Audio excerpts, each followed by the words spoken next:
Hi friends, আমি আজ বেরিয়ে পড়লাম রথের উদ্দেশ্যে। রথ যাবো বলে, রথের মেলা দেখতে।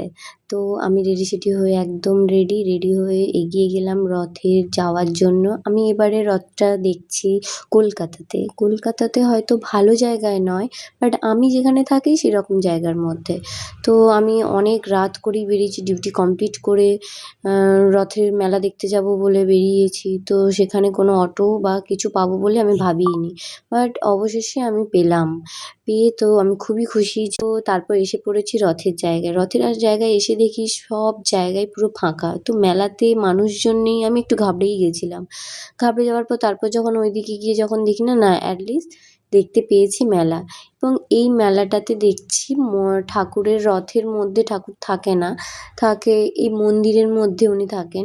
তো তারপর মনটা খারাপ হয়ে গেল এই ভেবে যে ঠাকুরের দরজা বন্ধ। অ্যাকচুয়ালি ডিউটি শেষ করে এত দেরি করে গেছি যে ঠাকুর না দেখতে পাওয়াটাই স্বাভাবিক।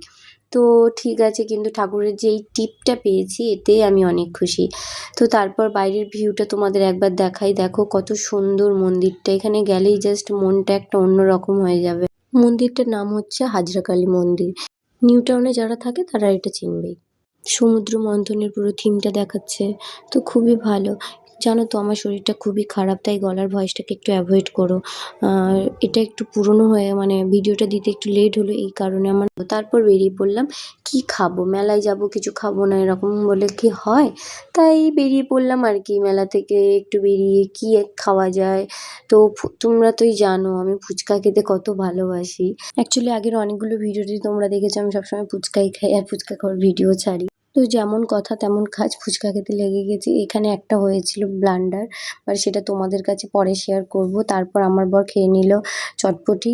তারপর আমার এখানে মেলার মধ্যে এসে দেখা হয়ে গেল ডক্টর দাদার সাথে। দাদার সাথে দেখা করলাম, তার ফ্যামিলির সাথে দেখা করে তো চলে এলাম আবার জিলিপি কিনে। লাস্ট এটা করেই বাড়ি ফিরে গেলাম।